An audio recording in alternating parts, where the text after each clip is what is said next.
Mangoes are picked in one of three ways. The first is with a harvest aid. This is where a team of people pick mangoes and place or gently throw them onto a tarpaulin, either with the stems on or off. There are different types of these machines, and you may either pick from the ground or from a platform. Fruit are either snap picked or picked with secateurs or picking sticks. When snap picking, the fruit is grasped at the bottom and then the bottom of the fruit is lifted up, snapping the stem of the fruit before it is put onto the harvest aid. Sap may spurt from the mango when it is picked this way, and it is important that the sap doesn't contact the mango skin, your skin, or the skin of other pickers. To neutralise the sap, a chemical commonly called mango wash is sprayed onto the tarpaulin and over the conveyor that collects the fruit.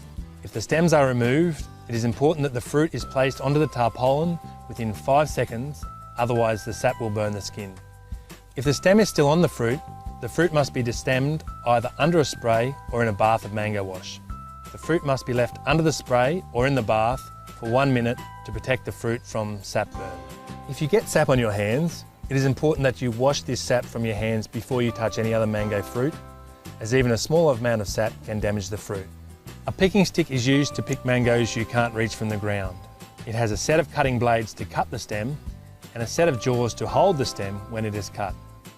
The jaws of the picking stick must be facing down so the fruit isn't dropped after it is picked. Once on the harvest aid, the fruit flows from the spray or bath along a conveyor and drops into a bulk bin for transport to the packing shed. It is good practice for the fruit to fall onto a foam pad when it falls into the bulk bin, and this pad must be repositioned as the fruit fills the bin. The second way mangoes are picked is with a hydraulic ladder called a cherry picker. A cherry picker is operated by a single person and moves up and down and inside and around the tree. The fruit is snapped from the tree and placed into a picking bag. Mango wash is sprayed over the fruit to neutralise the sap. When the picking bag is full, it is lowered to the ground and emptied gently into a bulk bin for transport to the packing shed. It is important that all fruit in the bag is covered by mango wash, so do not overfill the bag before emptying. The third way to pick mangoes is to pick with the stems intact and the fruit is desapped in the packing shed. Using secateurs or picking sticks, fruit is picked with a 10 to 20 centimetre stem attached and placed into crates and transported to the packing shed.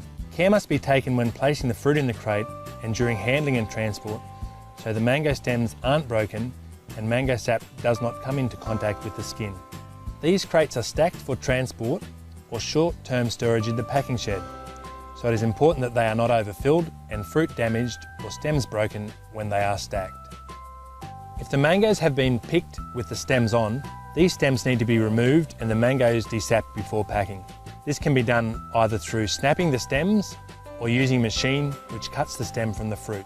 During this process, it is important that the mango fruit are completely covered in a detergent solution before the stem is removed, so the sap does not come into contact with the skin and damage it. As well as damage from sap burn, mango quality can be lost through physical injury from incorrect picking technique and rough handling. Damage from sap burn or physical injury takes 1 to 2 days to appear and isn't usually seen until fruit reaches market. It takes 4 to 6 weeks for them to come back and repurchase that product. It's therefore important that both the visual and eating qualities of a mango match consumer expectations. So why is this important for mango pickers? Even the simple task of picking a mango fruit can have a significant impact on the visual and eating qualities of a fruit and therefore the profitability of the grower. The aim of this video is to teach you how to pick mango fruit correctly and learn the skills required. You'll learn how to select fruit that is mature and ready to harvest. You'll learn how to use the different equipment you'll be using during the picking process. You'll understand how poor picking processes can significantly damage mango fruit, and you'll understand how to pick without injuring yourself or other pickers. There are names for the different parts of the mango. The stem end is the top of the mango. That's where it's attached to the tree. The cheek is the side of the mango. That's the part you eat. The blush is the red, pink or orange colour on the cheek. The nose is the bottom part of the mango. You may hear terms like soft nose used when fruit has a defect. And the beak is the pointed part near the nose. Mangoes are picked in a hard green, mature state so they will ripen to an acceptable eating quality and external appearance. At this stage, the fruit is hard and the skin is green apart from the blush. The shape of a mango fruit changes as the fruit matures.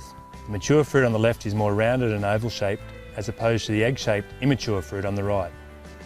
As the fruit matures, the nose end of the fruit fills out and is smoother and the beak is less obvious. From left to right on this slide, the fruit goes from immature to mature. The beak of the fruit is much more prominent in the immature fruit on the left than the mature fruit on the right. When these fruit are ripened, the immature fruit stays green, while the more mature fruit will change colour to yellow. The shoulder of the fruit also fills out around the stem, and the stem sits in a small depression when the fruit matures. It is important to only pick mature fruit, as fruit maturity can have a significant impact on eating quality of mangoes. You need to be particularly careful with the first sap that comes from the mangoes when you pick it. This is called spurt sap. If spurt sap comes in contact with the skin of the mango, it can damage the skin. This is called sap burn. This sap can also burn your skin or skin of other pickers. Sap can continue to ooze from the fruit for several hours, and although this sap isn't as damaging as spurt sap, it can still cause skin browning and reduce the sale price of mangoes. The types of physical injury include abrasion, cuts and scratches, stem punctures, crease marks, wounds and internal bruising. Abrasion shows as brown marks on the skin, often with scratches through the mark.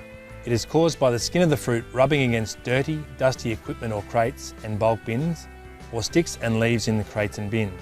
Cuts and scratches occur when the sharp edge of a picking stick or secateurs knock the fruit, or when the fruit scrapes against a twig or a branch as it is pulled from the tree.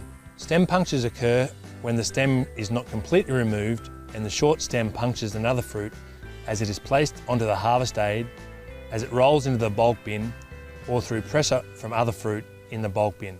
Crease marks occur when the fruit impacts heavily against the edge of equipment, crates or bins, or when the blunt parts of a picking stick knock the fruit.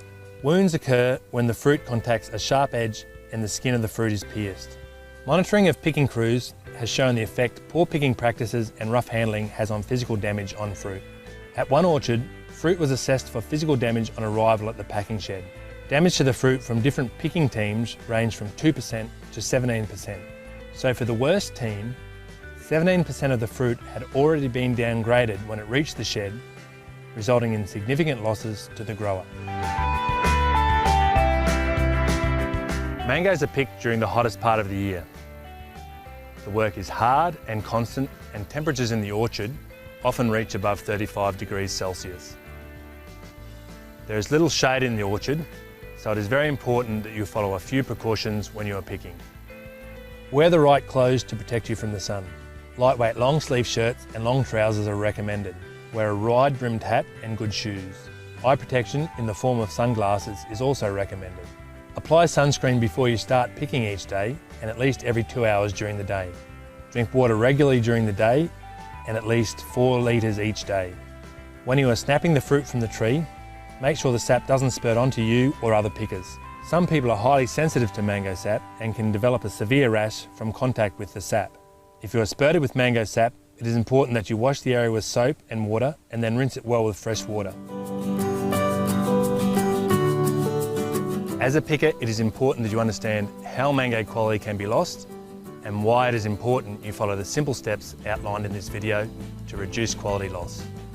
Some do's and don'ts when picking mangoes. The do's. Do understand fruit maturity and only pick mature fruit.